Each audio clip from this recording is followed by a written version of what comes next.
Novels forever में खुशामदीद। Novel तेरे जुल्फ़ के सर होने तक, जिसकी राइटर है इकरा सगीर अहमद। उसकी ये 44वीं एपिसोड है। तो आइए जल्दी से स्टार्ट करते हैं इस एपिसोड को बगैर किसी देर के। इंटरकॉम पर सेक्रेटरी ने जिस मेहमान के आने की इतला दी थी, उसका नाम सुनकर शाहजेब लहजा भर तो शशदर ही रह गया। फिर दूसरे ही लम्हे सर झटक कर इंटरकॉम रख कर खड़ा हुआ और बावकार कदमों से चलता हुआ वो रिसेप्शन की तरफ आया, जहाँ उर्वा खड़ी थी। हेलो, वो उसके करीब आकर खुशगवार लहजे में गोया हुआ। हेलो, मुझे आपसे कुछ इम्पोर्टेंट बात करना थी। उर्वा के लबों पर मुस्कुराहट ना आ सकी थी। Why not, come please. वो सेक्रेटरी को हदायत देता हुआ आगे बढ़ा कि उसको डिस्टर्ब ना करे। वह उसको लिए हुए अपने कमरे में आया। आइए बैठिए, वो सोफ़े की तरफ इशारा करते हुए बोला और उसके बड़ा जवान होने के बाद खुद भी उसके मुकाबिल बैठ गया। थैंक्स, बहुत बोल्ड मुँह फट उर्वा मोहताज दिखाई दे रही थी। फरमाइए, आप क्या ख़ास बात करने आई हैं? आपके प्रपोज़ल देने का मकसद क्या है? वो बेसाख्ता हंस दिया। वेरी सिंपल, प्रपोज़ल देने का मकसद मैं आपसे शादी करना चाहता हूँ। मेरे ख्याल में यही मकसद हुआ करता है। जी, मैं भी जानती हूँ ये सब जो आप मुझे बता रहे हैं। उन चंद लम्हों में उसका एतमाद बहाल हो चुका था। जब आप जानती हैं, फिर मुझसे पूछने का मकसद क्या है? उसके लबों से मुस्कुराहट गायब हुई। मैं ये जानना चाहती हूँ, मेरे बारे में सब जानते बूझते हुए भी, कि मैं जैद के साथ अफेयर में इन्वॉल्व हूँ। खाला इमराना एक अरसे तक मुझे बहू बनाने का ख्वाब देखती रही हैं, जिसको सच्चा करने की जुस्तजू में वो हम वक्त लगी रहती। और सच ये है कि मैंने भी जैद को अपना बनाने के लिए क्या क्या जतना किए, मगर भाई को ना आपका बनना था, ना बने, और बनते भी क्यों? उसने बेहद इत्मीनान और सुकून से कहा। अगर आप मामूली सी भी जहमत करके उनकी आंखों में झांक लेती, तो आपको उनकी आंखों में सुधा की तस्वीर दिखाई देती, और उनके गुरेज और खफकी का आपको मालूम हो जाता कि वो जुनून से बढ़कर सुधा की मोहब्बत व उल्फत में गिरफ्तार है। वो उस पर दिलो जान से फिदा है, अलबत्ता बड़ी मामा की दिल आज़ारी के ख्याल से। उन्होंने अपनी मोहब्बत को दिल के नेहा खानों में छुपा रखा था, खुद से भी छुपा कर। ऑफ कोर्स, इससे बढ़कर कोई सच्चाई नहीं होगी। मैंने एक नहीं, मुत्तईद बार जैद की आंखों में सुधा की तस्वीर देखी थी। उसकी गैर मौजूदगी में जैद की आंखों को उसका मतलाशी पाया था, और मौजूदगी में चोरी चोरी उसका पीछा करते देखा था। ओह, आपको मालूम था भाई सुधा से मोहब्बत करते, फिर भी आप उनकी तलबगार बनी रही। ऐसी क्या मजबूरी थी जो आप सब मालूम होने के बाद भी उनको भुला नहीं पा रही थी? वो खासी हैरानगी से लफ्ज़ों को मोहतात रवि से अदा करता गोया हुआ। मालूम नहीं मोहब्बत है या आदत। इमराना आंटी ने गोया जैद के हवाले से मुझे हिप्नोटाइज कर दिया था। मुझे हर तरफ वहीं दिखाई देता था। उसकी आवाज़ भराई आंखों में नमी दर आई। मेरी हज़ार कोशिशों के बावजूद जैद ने मेरा दिल रखने की खातिर भी मामूली सा इजहार मोहब्बत और क्या इजहार हमदर्दी भी ना किया। वो मेरी परछाई से भी नफ़रत करने लगे थे, और मैं इमराना आंटी और मम्मा की बातों में आकर, या शायद अपनी अना की तस्कीन के लिए, मैंने भी सोच लिया था जैद को अपना बनाकर छोड़ूंगी।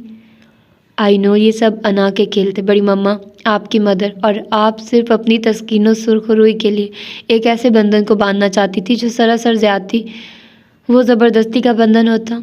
जो आप बांधना चाह रहे हैं वो ज़्यादती और ज़बरदस्ती का बंधन नहीं है क्या? आपने ज़्यादा और सौदा के रिश्ते को महफूज करने के लिए मुदस्सर अंकल के साथ मिलकर ये प्लान तरतीब नहीं दिया? वो उसकी तरफ देखती हुई लफ्ज़ जमाकर गोया हुई। हरगिज़ नहीं, ये ज़्यादती है ना ज़बरदस्ती। ये एक ऐसा फ़ैसला जिसमें सबकी बचत और बेहतरी है। फिर आफ्टर ऑल शादी मुझे भी करनी है, और आपको भी डैडी ने भी यही सोचकर फ़ैसला किया कि जाने पहचाने लोग हैं, रिश्ते अपनों में हो तो बेहतर होता है। उसका खुलूस भरा लहजा, एहतराम अमेज़ अंदाज, लम्हा भर भी उसकी आंखों में कोई गिरावट ना आई थी, और वह अपनी नफ़रतों पर रो दी। और वाह, मुझे मालूम है मेरा भाई किस कदर मजबूत व बाकिरदार इंसान है। उन्होंने कभी आपको गर्म निगाह से छुआ भी ना होगा। उनकी तमाम नवाजिशात हमेशा के लिए सिर्फ सौदा के लिए वक्फ होकर रह गई हैं। ठीक कह रहे हैं आप, वो एक निगाह देखने के कायल नहीं थे। मैं ही बेवकूफ़ थी जो उस शराब के पीछे दौड़ रही थी। अम्मा, आपकी और बाली की तैयारियां तकरीबन मुकम्मल है। कुछ कानूनी कार्रवाई को मुकम्मल करने के लिए आप दोनों को इस्लामाबाद जाना होगा। अमेरिकन एम्बेसी में कई लोगों से अच्छी दोस्ती है। इस बिना पर काम जल्दी और आसानी से हो जाएगा। जितनी जल्द हो सके रोशन को मुझको बुलवा ले। मेरा दम घुटने लगा है। यहाँ पर सराज और बरखा का खौफ गाहे बगाए मेरा पीछा करता रहता है। अम्मा, तुम क्या मेडिसिन नहीं ले रही हो? वो मुतफक्किर हुई, क्योंकि अरसे बाद वो उसको मुस्तरिब लगी थी।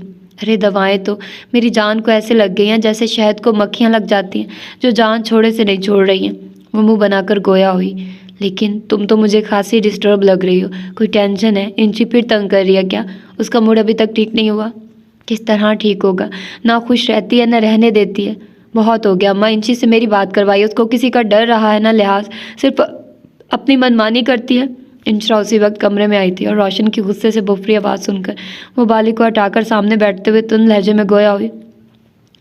क्या बात करना चाहती हैं आप मुझसे? इंची, तुम कोई बच्ची नहीं रही हो जिसको अच्छे बुरे की तमीज़ ना हो। वक्त की तमाम नज़ाकतों से तुम अच्छी तरह वाकिफ़ हो। लारे वाले वाक़ये को अभी ज़्यादा अरसा नहीं हुआ, तुमने देखा नहीं लोग किस तरह मौके से फ़ायदा उठाते हैं। इतने ज़ालिमों बेहिस होते हैं कि किसी के दुख को भी अपने फ़ायदे के लिए इस्तेमाल करते हैं। फिर तुम किस बिना पर नौफल को एक्सेप्ट करने को तैयार नहीं हो? अफसोस तो यह कि तुम्हें तो अम्मा की जहनी हालत की भी परवाह नहीं, किस कदर डिस्टर्ब हो गई है अम्मा। उसके लहजे में माँ वाली ही धोन सो डांट थी। जिस काम को मेरा दिल नहीं मानता वो काम मैं किस तरह कर सकती हूँ? मुझे खाने में पसंदीदा डिश ना मिले तो मैं वो खाने से बेहतर भूखा सोना पसंद करती हूँ। फिर शादी उम्र भर का मामला, यहाँ मैं उस नापसंदीदा शख्स के हमरा किस तरह ज़िंदगी गुजार सकती हूँ? नौफिल हर लिहाज से एक ऐसा नौजवान है जिसकी लड़कियाँ आरजू करती हैं। वो एक आइडियल मर्द है और एक्स्ट्रा ऑर्डिनरी खूबी उसकी ये है कि वो करैक्टरलेस नहीं है। यकीन मानो मर्द की सबसे बड़ी खूबी यही होती है। एक नाजायज़ औलाद को जन्म देने के बाद आपको मर्द की खूबी का पता चला है? उसका अंदाज 100% हद तक कमेज था। देखा तुमने, ये इस किस्म की बातें करती है, ना खुद खुश रहती है ना हमें रहने देती है। जहारा गुस्से से झुंझलाई। इस बेरहम सच से कोई भी फरार हासिल नहीं कर सकता। वो फिर शान उचकाकर सख्त और सर्द लहजे में कह गई, इस गलती की सज़ा भुगतते भुगतते मैं तंग आ चुकी हूँ। मेरा ज़मीर, मेरा बातिन मुझे माफ़ करने पर तैयार नहीं है। सालों से इस आग में जल रही हूँ मगर सज़ा ख़त्म नहीं हो रही।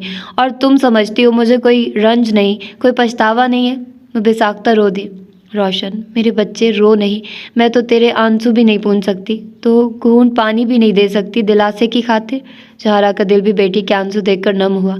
बाली ने भी नम आंखों से इंशरा की तरफ देखा जो सपाट चेहरा लिए बैठी थी। तुम्हें नौफिल का साथ खुशी खुशी बर्दाश्त कर लेना चाहिए और अब तो तुम्हारा बाप भी होश में आ गया और तुम्हारी मोहब्बत में पागल भी बन रहा है। फिर तुम्हें क्या परेशानी है बेवकूफ़ लड़की? तुम्हें मज़े से वहाँ जाकर हुक्मरानी करना चाहिए। वो आंसू भरी आंखों से मुस्कुरा दी। वो सारे रिश्ते मोहब्बत करने वाले हैं, तो तुम्हें नफरत और इंतकाम का ऐसा बुखार चढ़ा जो उतरने का नाम ही नहीं ले रहा है। वो खामोशी से उठकर वहाँ से चले गए। क्यों करती हो तुम इंची? क्या ऐसा मिलता है तुम्हें? किसी का दिल दुखाकर मुझे और मासी को तुम परेशान करती हो। आज रोशन आप ही को भी कर दिया। बाली उसके पीछे ही चली आई थी जताने के लिए। क्या परेशान कर दिया? भाई तुम लोग ज़बान खोलो तो वो अच्छी अच्छी और प्यारी प्यारी बातें होती हैं और जब मैं बात करूँ तो वो परेशान होती हैं। दूसरों के लिए इज्जत और मौत का सवाल बन जाता है। वो बाली से तंदु तेज़ लहजे में गोया हुई। तुम बातें ही ऐसे करने लगी हो जैसे तोप के मुंह से गोले निकलते हैं।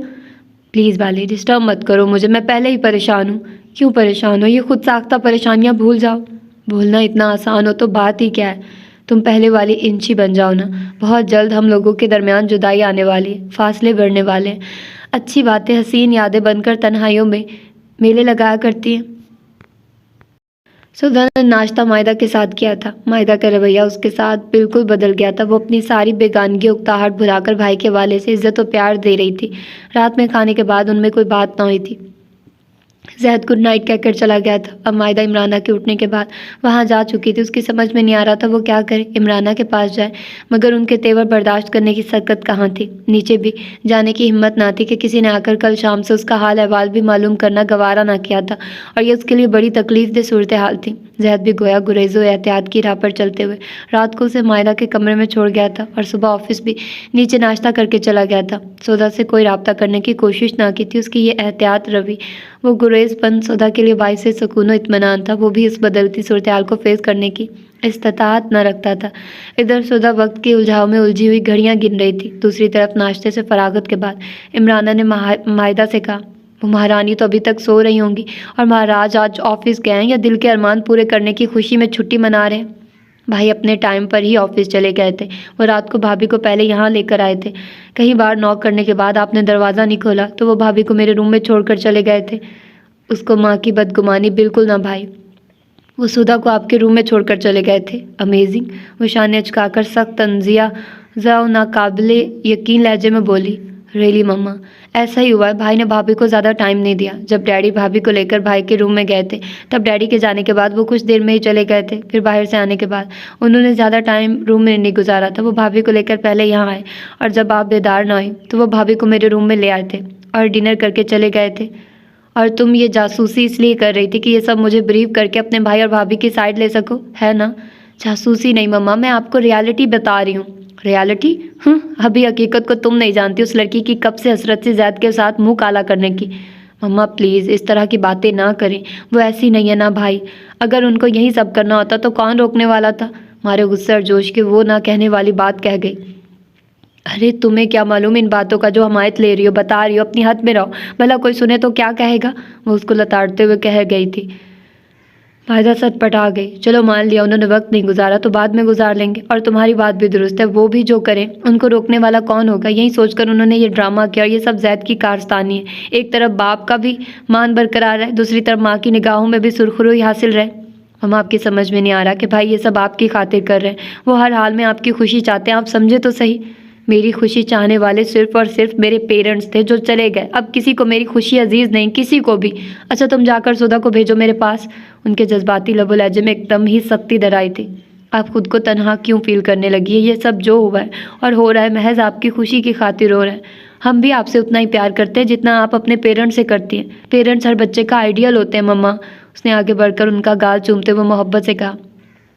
मैं कोई कमेंट्स पास करना नहीं चाहती, सिर्फ यही कहूँगी सुधा को मेरे पास भेजो और तुम्हें साथ आने की ज़रूरत नहीं है। उनका लबो लहजा सर्दो सपाट ही था और उनकी तनबीह ने मायदा को परेशान कर दिया था। वो सुधा को तनहा क्यों बुलाना चाहती थी। मम्मा सुधा भाभी को भाई साथ लाएंगे। वो डरते हुए बोली। वो यहाँ मेरी बहू बनकर आई और उसको मेरा हुक्म मानना होगा। इस मामले में मैं तुम्हें बोलने की ज़रूरत नहीं। मम्मा प्लीज़ आप उनके साथ कोई ज़्यादती मत कीजिएगा प्लीज़। इमराना ने उसको गुस्से से दरवाजे की तरफ इशारा किया कि वो यहाँ से चली जाए, और मायदा चुपचाप चली गई। भाभी मम्मा बुला रही हैं आपको, उसने आहिस्तगी से कहा। मुझे? वो लम्हा भर में पसीना पसीना हुई। जी आपको, आप घबराइए मत। जहर ने अपनी ख्वाहिशात और जज्बात को पसे पुश डालते हुए बेहतरीन मफाद में यही फैसला किया कि सुधा को मायदा के साथ उस वक्त तक छोड़ दिया जाए जब तक मम्मा उनके उस ताल्लुक़ को दिल से कबूल ना कर ले। ये फैसला उसके लिए बड़ा कठिन साबित हुआ था। एक बड़े सब्र आमेज़ इम्तिहान से गुजरना पड़ा था। वो उसकी मोहब्बत थी और बड़े सब्र आजमा वक्त के साथ उसकी दस्तरस में आई थी। दिल पहले ही उसका गर्विदा था, किसी तौर उसको पहलू से जुदा करने को राज़ी ना था, मगर वो कोई कमज़ोर जज्बात रखने वाला शख्स ना था। सो जज्बात से ज़्यादा उसने माँ के एहसासात को मुकद्दम जाना था। वो लंच करके फारिग हुआ था। माँ मायदा की कॉल आ गई थी। भाई मैं मम्मा के पास गई थी, वो भाभी को अपने रूम में बुलवा रही हैं। मैं क्या करूँ बताइए। वो सख्त घबराई हुई लग रही थी। इसमें इतना परेशान होने की क्या बात है, तुम साथ ले जाओ। प्रॉब्लम तो यही है, कह रही थी मैं साथ ना हूँ, भाभी को तन्हा ही रूम में भेजूँ। मैंने इसरार भी किया लेकिन वो नहीं मानी। छलमों के लिए उसकी पेशानी पर तरद्दुद भरी शिकने उभरी। नॉट टेंशन, तुम सुधा को कब वो चली जाए। वो तो ये सुनकर ही बेहद खौफ का शिकार हो गई हैं। वो करीब खड़ी सुधा को बगौर देखती बताने लगी। तुम समझाओ, इसे कुछ नहीं कहेंगी मम्मा। अच्छा तुम ऐसा करो, मेरी बात करवाओ सुधा से, वो खामखा खौफजदा हो रही है। मायदा ने सेलफोन सुधा को पकड़ा दिया। मम्मा के बुलाने पर तुम इतनी खौफजदा क्यों हो रही हो। पता नहीं क्यों मुझे बहुत डर लग रहा है। उसकी आवाज़ भराई हुई थी। वो सख्त खौफजदा लग रही थी। क्यों डर लग रहा है, ये कोई डरने की बात है। आप आ जाइए, मैं आपके साथ चलती हूँ, तन्हा नहीं जाऊँगी। क्या मकसद हुआ इस बात का। मेरी मम्मा कोई आदमखोर है जो तुम इस कदर खौफ का शिकार हो रही हो। स्टूपिड, जाकर फ़ौरन मम्मा की बात सुनो। उसका लहजा बता रहा था हमारे खौफ के वो अभी रो पड़ेगी, और उसको इस हरकत से बाज रखने के लिए जैद को अपना लहजा सख्त करना पड़ा था। मैं कहे शट आप, जो कह रहा हूँ वो करो। उसकी बात किता करके उसने बात मुनक़ता कर दी। कहीं लम्हों तक वो सेलफोन की तारीक होती स्क्रीन को बेख्याली में तकता रहा था। सुधा को डपट कर उसके दिल में एक बोझ सा आन पड़ा था। रात को ही तहिया किया था वो अब कभी उससे सख्त लहजे में बात नहीं करेगा। कल जब वो उससे नरम लहजे में अपनाइयत से गुफ्तगू कर रहा था तब उसने शिद्दत से महसूस किया था। वो उसके अंदाज़े गुफ्तगू से बेहद मुतासिर हो रही थी।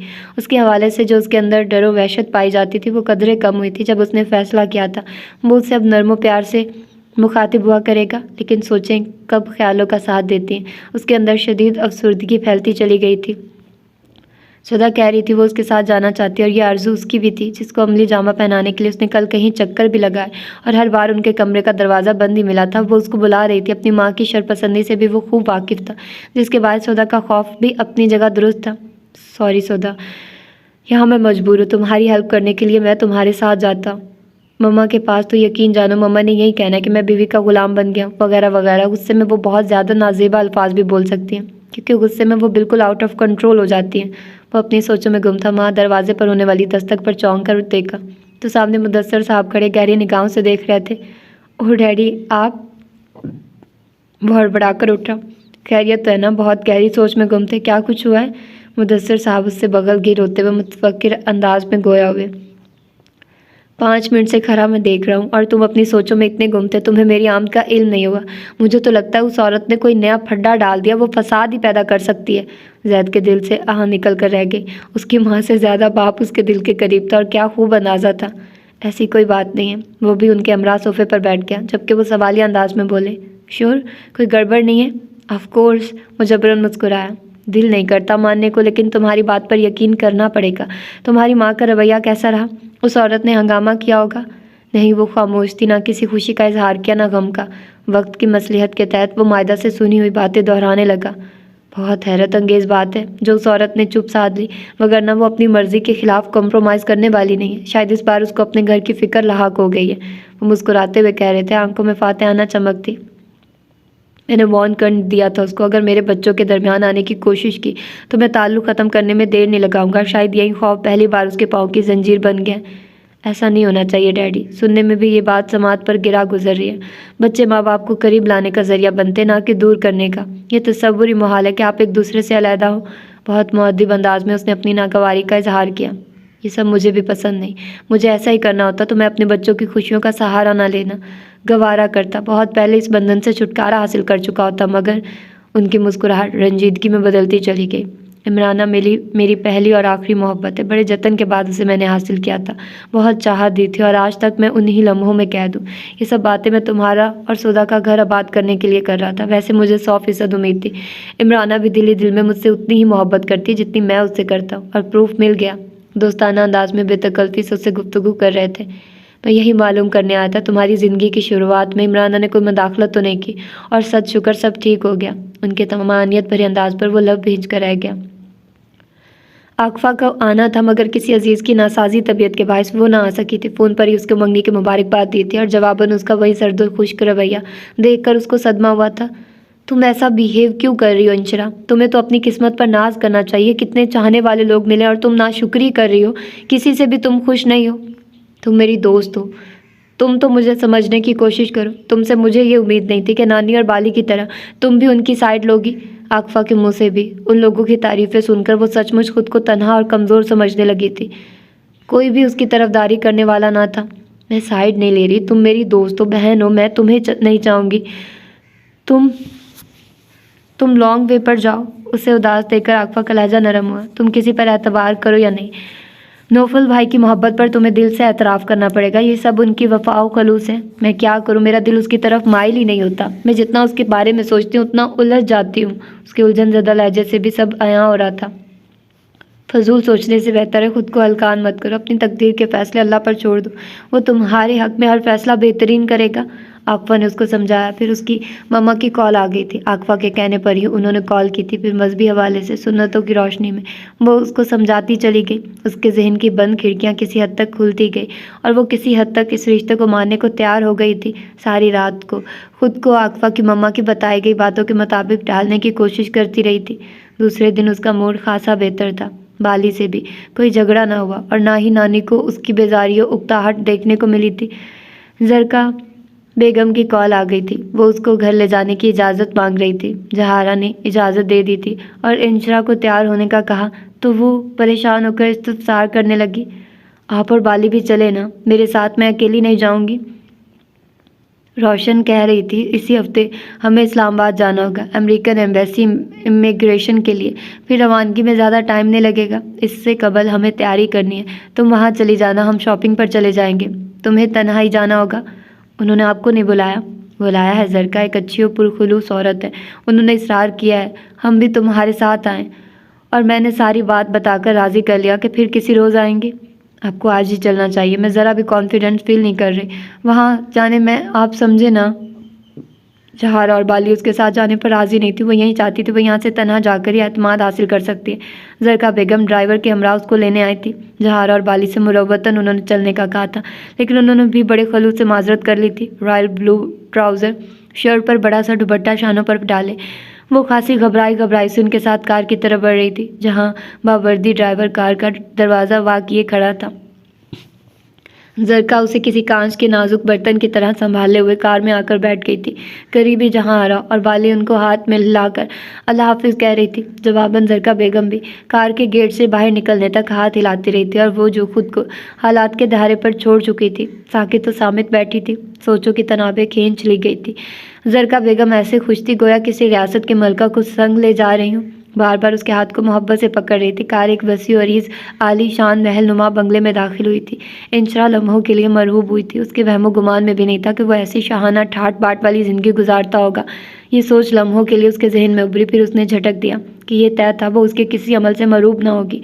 कार से उतरते एक बड़ी उम्र की मुलाजमा ने उसको खुशामदीद कहते हुए फूलों का खूबसूरत बुक्के पेश किया। कहीं मुलाजमाएँ रास्ते में खड़ी उस पर फूल निछावर कर रही थी। सबके चेहरों पर खुशियाँ मुस्कुराहटें थी। साथ चलती हुई जरका बेगम सबका तारुफ करवा रही थी और इतनी मुलाजमाओं में उसको सिर्फ एक मुलाजमा का नाम याद हुआ था जिसने बुक्के पेश किया था। अमीना भी नाम था उसका, जिसके उम्र रसीदा चेहरे के हर नकूश से बेपनाह खुशी झलक रही थी। वो भी लाउंज तक साथ आई थी। मरहबा मरहबा मेरी बच्ची। वहाँ मौजूद यूसुफ साहब ने आगे बढ़कर जोशो खरोश से कहते हुए उसको सीने से लगाया। कहीं खामोश आंसू आंखों से निकलकर उसके बालों में जज़ब हो गए थे। ना मालूम कैसी बेहिसी थी वो, जितनी शिद्दत से उससे मिले थे उतनी ही तेज़ी से उसके अंदर सर्द मोहरी फैलती चली गई थी। किस कदर मुबारक दिन है आज मेरी दिली आरजू पूरी हुई है। मेरी बेटी, मेरा चैन और सुकून मुझसे आन मिला है। मैं अपने रब का जितना शुक्र अदा करूँ कम है। वो उसको उसी तरह बाजू के घेरे में लिए हुए सोफे पर बैठ गया। बहुत मुबारक कदम है बीबी साहिबा का। इनके आने से कबल ही हर सू रौनकें बिखर गई थी और आज तो रोशनी ही रोशनी फैल गई है हर तरफ। अल्लाह नजर बद से बचाए। बीबी साहिबा चांद का टुकड़ा नहीं, माशाल्लाह पूरा चांद है। अमीना बी ने बलाएं लेते हुए कहा। आप ये बात तो बिल्कुल दुरुस्त कह रही हैं, हमारी बेटी तो पूरा चांद है। जरका बेगम ने ममता भरे अंदाज में उसकी पेशानी चूमी। अमीना भी, ये तमाम रकम आप लोग आपस में तकसीम कर लें और आपको एक काम करना है। यूसुफ साहब कोट की जेब से नोटों की गड्डी निकालकर इंशरा से वार कर उसको देते हुए गोया हुए। जी साहब, क्या करना है? वो मुअद्दबाना अंदाज में पूछने लगी। हमारी बेटी की नज़र उतारनी है, आपको किसी की नज़र ना लगे। हमारी नज़र ज़रूर लगी होगी हमारी बेटी को। वो सर झुकाए बैठी इंशरा की तरफ देखते हुए शफकत भरे लहजे में गोया हुए। उनके अंग अंग से खुशी फूट रही थी। आज अनहोनी हुई थी, उनके ख्वाब की ताबीर सामने मौजूद थी। आप फिक्र मत करें साहब, मैं इस काम में बेहद माहिर हूँ। अरे भाई, ये नौफल बेटे कहाँ हैं? जाकर उनको इत्तला करें कि कौन आया है। जरका बेगम ने ज़रा शोखी से कहा। वहाँ उसी वक्त नौफल मुस्कुराता हुआ दाखिल हुआ। थैंक गॉड आप लोगों को मेरा भी ध्यान आया, वरना मैं सोच रहा था मुझे आप लोगों से अपना तारुफ करवाना पड़ेगा। उसके खूबसूरत चेहरे पर बड़ी जानदार मुस्कुराहट चांदनी की तरह रोशन थी। बहुत बहुत मुबारक हो पापा आपको। आज आपकी दिली ख्वाहिश पूरी होगी। आज आपकी बेटी आपके पास है। वो गले लगकर बोला। थैंक यू बेटा। अल्लाह के बाद यहाँ आपने भी बहुत साथ दिया।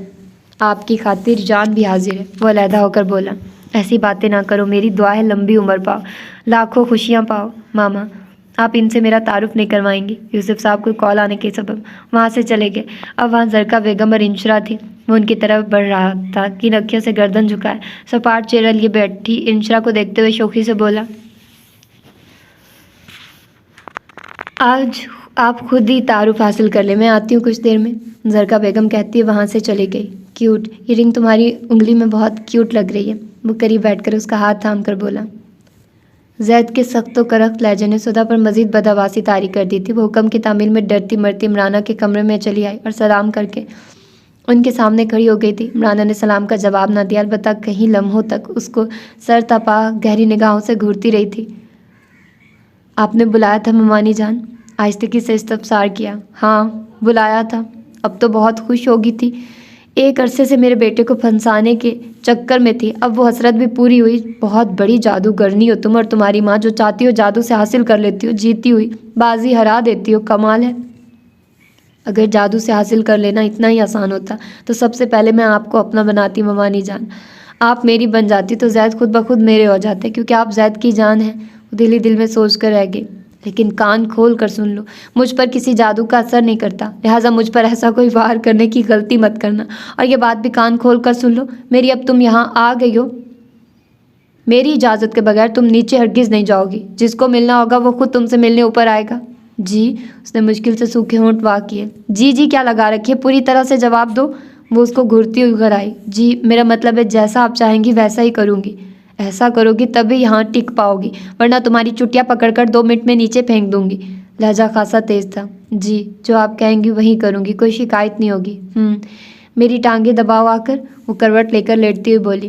वो बैठकर इमराना की टांगें दबाने लगी। उसका दिल अंदर ही अंदर भरने लगा था। जैद ने कितनी तेज़ी से पैंतरा बदला था। फूल बरसाता लहजा आन वाहिद में तलवार की धार बन गया था। कितने गुस्से से कहा था। मायदा की ज़बानी ये सुनकर उसकी जान निकलने लगी थी कि इमराना तन्हा उसको कमरे में बुला रही हैं। उन्होंने मायदा को भी साथ आने से मना कर दिया।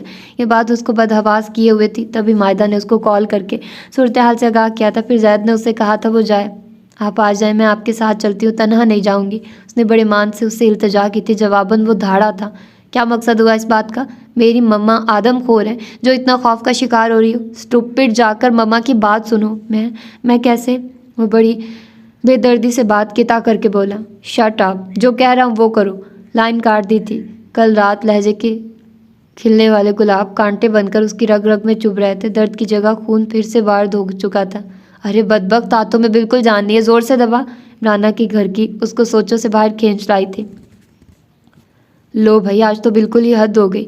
कल शाम से आज दूसरी शाम चढ़ाई और सुधा बेटी ऊपर से नीचे नहीं उतरी। यहाँ किसी को फिक्र ही नहीं है। बातें करती जुमर्द और सोफिया को देखकर बुआ ने कहा, जिनकी निगाहें सारा दिन इमराना की सीढ़ी पर रही थी। बुआ, फिक्र कैसी? सुधा खैरियत से? वो नीचे नहीं आई तो ये मकसद नहीं वो किसी परेशानी में? खुदा न ख्वास्ता ऐसा हरगिज़ नहीं है। सोफिया के इत्मीनान ने बुआ की आंखें खोल दी।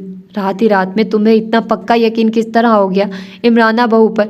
वो तो अपनी बहन से झगड़ कर इस तरह यहाँ से गई है, पलट कर खबर ही ना ली किसी की, गोया झगड़ा कराने में हमारा हाथ हो। इमराना को भी मालूम है हम ऐसा कराने वाले नहीं हैं। आपको मालूम तो है वो शुरू से मूडी औरत है और मूड से ही मिलने की आदी है। मूड नहीं होगा किसी से बात करने का। अरे भाभी, मूड को छोड़िए। दोनों बहनों में पहली बार कोई नाइतफाकी हुई है और वो भी बड़ी ज़बरदस्त। रिजवाना बाजी ने शाहजेब का रिश्ता लेकर इमराना भाभी के पतंगे लगा दिए और बात सचमुच आग लगा देने वाली है। नामुमकिन काम हुआ है। जब अल्लाह चाहता है तो हर नामुमकिन इसी तरह मुमकिन हो जाता है। बेशक ये तो सच है, मगर शाहजेब ने कुर्बानी देकर अपनी ज़िंदगी के साथ ज़्यादती की है। कल तक जो लड़की जैद पर फिदा थी वो किस तरह शाहजेब जैसे शरारती और शौक लड़के के साथ वफा कर पाएगी? शाहजेब के साथ मुदस्सिर की भी मंशा यही है और मुदस्सिर ने फैसला सोच समझ कर किया होगा। हमें इस रिश्ते के मुबारक साबित होने की दुआएं करनी चाहिए। जो भी हुआ है ये हम सबके मुफाद का सौदा है। समर्थ बेगम ने बुआ की तरफ देखते हुए रसानियत से कहा, एक दुनिया की फ़िक्र है, तुम लोगों को फ़िक्र नहीं है। तुम सौदा की नहीं, वो बच्ची कल भी रो रही थी और जो वो कह रही थी वो सुनकर मेरा कलेजा शक होने को आ रहा था। क्या बताऊँ किस दिल से मैं जैद मियाँ की वजह से वहाँ गई थी और सुबह से राह देख रही हूँ कि कब वो नीचे आए, कब मैं उसको देखूँ, और तुम दोनों को कोई परवाह नहीं। वो झुंझलाई। बुआ, जैद नाश्ते के दौरान सारी सूरत हाल बता कर गए। सुधा बिल्कुल ठीक है। रात जैद ने उसको मायदा के कमरे में छोड़ दिया था। वो अपनी माँ की खुशी के बगैर नई ज़िंदगी की इब्तदा नहीं कर सकता जब तक हालात मामूल पर नहीं आ जाते। उन्होंने सौदा को मायदा के साथ रखने का फ़ैसला किया। फिर असल बात यह है कि मुनव्वर भाई ने सख्ती से इन मामलात से दूर रहने की तलकीन की है, क्योंकि यहाँ मामला मुदस्सिर भाई और इमराना भाभी के ताल्लुकात की नज़ाकत कहा जाता है। मुदस्सिर भाई सौदा और जैद के रिश्ते को लेकर बेहद हसास हो गए। किसी मामूली सी बात से उनके रिश्ते टूट सकते हैं, इसलिए हमने भी दिल पर सब्र की सिल रख दी है। सोफिया ने बुआ को खामोशी की वजह बताई। टांगे दबाते हुए खासा वक्त गुजर गया था और अब हाथ शल होने लगे थे और ज़रा भी उसके हाथों में सुस्ती आती तो वो किसी नए अलकाब से उसको पुकारने लगती। फिर घंटों बाद जाकर उसको उस कैद से रिहाई मिली थी। मैं माफ़ी चाहती हूँ आपसे मम्मा के रवैये की। मैंने की होल से आपको मम्मा के पाँव दबाते हुए देखा था। वो मायदा के कमरे में आई तो मायदा ने उसके हाथ थाम कर शर्मिंदगी से कहा, तुम ऐसी बातें ना करो। जो मैंने किया वो मेरा फ़र्ज़ है, बल्कि मैं ममानी जान के कमरे में जाते हुए इतनी खौफज़दा थी कि समझ में ही नहीं आ रहा था कि क्या होगा। ममानी के गुस्से से मुझे हमेशा से डर लगता है और शुक्र ऐसा कुछ नहीं हुआ। वो सादगी से मुस्कुरा रही थी। ओह माय गॉड, मम्मा ने 2 घंटों से ज़ायद वक्त तक आपसे टांगे दबाई और आप ऐसे खुश हो रही हैं गोया मम्मा आपको लोरी सुनाती रही हूँ। मायदा सख्त हैरानगी से कह रही थी और वो मुस्कुरा रही थी।